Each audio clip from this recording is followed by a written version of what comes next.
Namaste. Hearing about Krishna is naturally dear to the devotees, and hearing about the Lord's devotees is also most dear. Both are a panacea for the heart. The life and activities of Srila Bhaktisiddhanta Sarasvati Thakur have been well documented, and therefore I will give just a brief introduction. By all historical accounts, he was extremely intelligent and excelled in mathematics, astronomy, Sanskrit, and other languages. In fact, he was known as the living encyclopedia because of his vast knowledge. Srila Bhaktisiddhanta Sarasvati was ornamented with all divine qualities and full of ecstatic love for Krishna. Advocating the teachings of Sri Rupa and Sri Raghunath Das Goswamis, Bhaktisiddhanta Sarasvati taught the science of the world of devotion. He taught that surrender is the foundation of the world of devotion. It is the very life and essence. One cannot enter into that domain without surrender. It must be present in every form of service, and to attempt divine service without it will be mere imitation or a lifeless formality. Bhaktisiddhanta wrote, "Let this be our real identity, life after life, that we are specks of dust under the lotus feet of Sri Rupa Goswami. Let that mean everything to us." Srila Bhaktisiddhanta was also known as the Nrsimha Guru, the Lion Guru, because of his fearless and powerful delivery of Vaishnavism.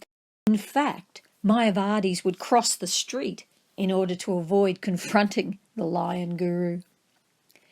He wrote over 108 essays and books, and introduced many preaching innovations to reach everyone, including those who could not read. All over India, he staged free theistic exhibitions with dioramas depicting the pastimes of Krishna and Lord Chaitanya Mahaprabhu. Employing the latest technology of that era, he even had animated dioramas in the exhibitions. His spiritual master was the saintly Gorakishore Das Babaji.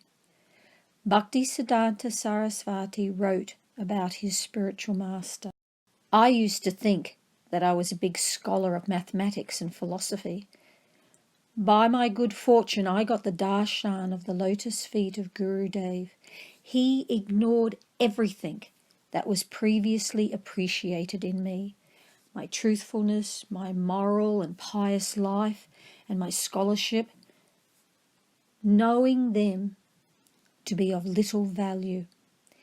Being ignored by him, I realized there was no one more fallen than me, more contemptible than me.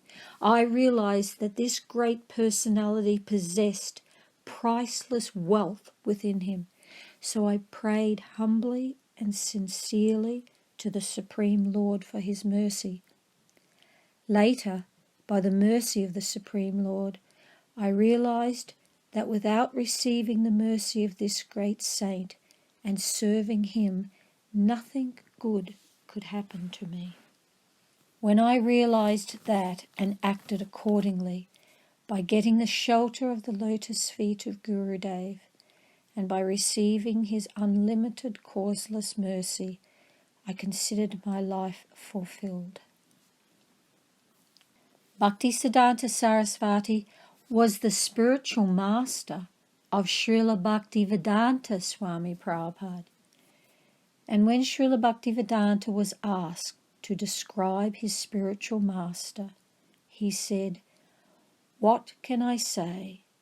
He was a Vaikuntha man." Bhaktisiddhanta Sarasvati spoke with countless scholars, educators, and leaders. Here is an excerpt from a conversation he had in April 1928 with Dr. Johann, who was a senior professor at St. Xavier's College in Calcutta, as well as being a religious instructor to the Roman Catholic Jesuits. Dr. Johann had regularly read a magazine titled The Harmonist that Bhaktisiddhanta Sarasvati edited. The doctor had also mastered Sanskrit in order to study Indian philosophical works. During his conversation with Bhaktisiddhanta, Dr. Johann attentively inquired and listened for a long time. Here is his opening inquiry. Doctor: I regularly read The Harmonist, edited by you. I have studied Sankara, Ramanuja, and Baladev's philosophical doctrine. Bhaktisiddhanta: have you studied Baladev's original? The doctor: no, I have read only an English translation of his commentary. Bhaktisiddhanta: if we do not study these books with a Vaishnava Acharya, we cannot understand their real meaning. The doctor: you are completely right. I have tried to read them, but it is difficult to enter them. Bhaktisiddhanta: Bhaktivinoda Thakur has written books that are easy to read with simple translations and explanations. By reading his books, you can have access. But along with such study of Bhaktivinoda Thakur's books, you must hear from a living source. The doctor: true. Without hearing from a living source, just by reading books, one cannot understand everything. Bhaktisiddhanta: what to speak of not being able to understand everything? By not hearing from a living source, one may understand the purport of the text upside down and backwards. Their conversation continued for a long time about many spiritual subjects. Near the ending of their conversation, the doctor said, you have spoken some highly philosophical truths. I will need a lot of time to realize all that you have said. Bhaktisiddhanta replied, you will not only require a lot of time, but you will have to hear these discussions again and again from the mouth of genuine, realized persons. As he took his leave, Dr. Johann remarked to another person present, I have met many Hindu teachers and learned scholars in India, but all of them more or less encouraged the desire for material enjoyment, and their learning was only book knowledge used to impress people.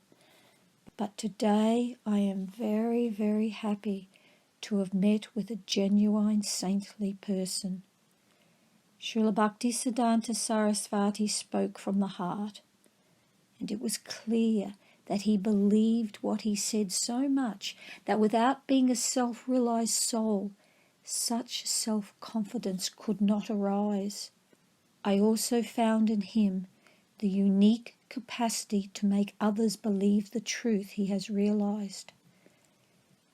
This is possible only with a great personality who is empowered by God. Namaste.